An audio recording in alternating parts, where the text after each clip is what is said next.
Welcome back to Primetime News. Special welcome to the folks watching on OneSpotMedia.com. A reminder as well that you can watch TVJ live by downloading our OneSpot Media app in the Google Play Store or the App Store. That's the number 1, followed by the words Spot and Media. A warning to Jamaicans. That's how the United States law enforcement are describing today's extradition of 8 accused lottery scammers to that country. The group of Jamaicans, including a member of the police force, was escorted onto the flight by U.S. Marshals in response to an extradition request last year. But as we hear in this report from TVJ's Herman Green, U.S. officials insist this is only the beginning.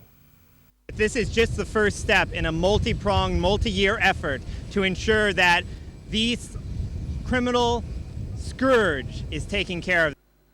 Lottery scammers are the scourge to which Counselor for Public Affairs at the U.S. Embassy in Kingston, Joshua Polachek, is referring. He was at the Norman Manley International Airport where 8 accused lottery scammers were boarding a heavily guarded flight to the U.S. The 8 are accused of bilking several persons in the U.S. of over $5.5 million US. They are to appear in a North Dakota court to answer to several related charges. The head of the Corporate Communications Unit, CCU, Superintendent Stephanie Lindsay, says they are believed to be members of a network of scammers headed by Laverick Willocks, who himself was extradited in January.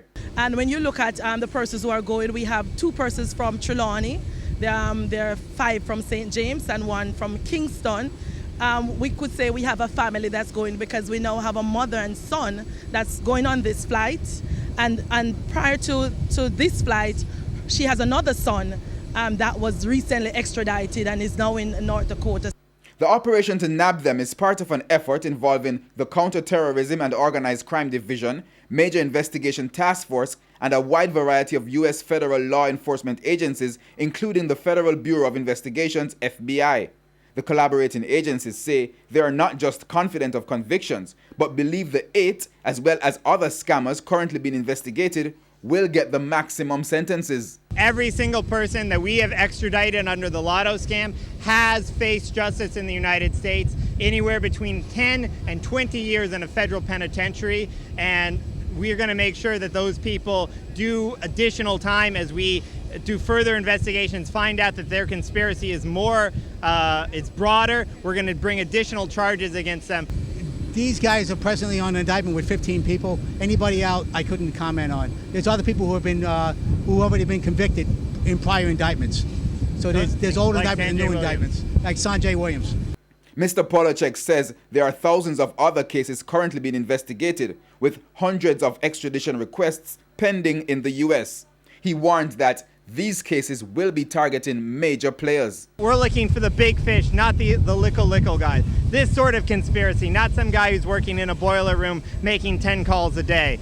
So we very much welcome the introduction in the Senate of the plea bargaining legislation here in Jamaica, and we expect that's going to be a way to efficiently deal with these criminals, and of course other criminals, gang members, gun runners, narco traffickers, and murderers as well. This is the largest number of Jamaicans that has been extradited at any one time. Herman Green, TVJ News.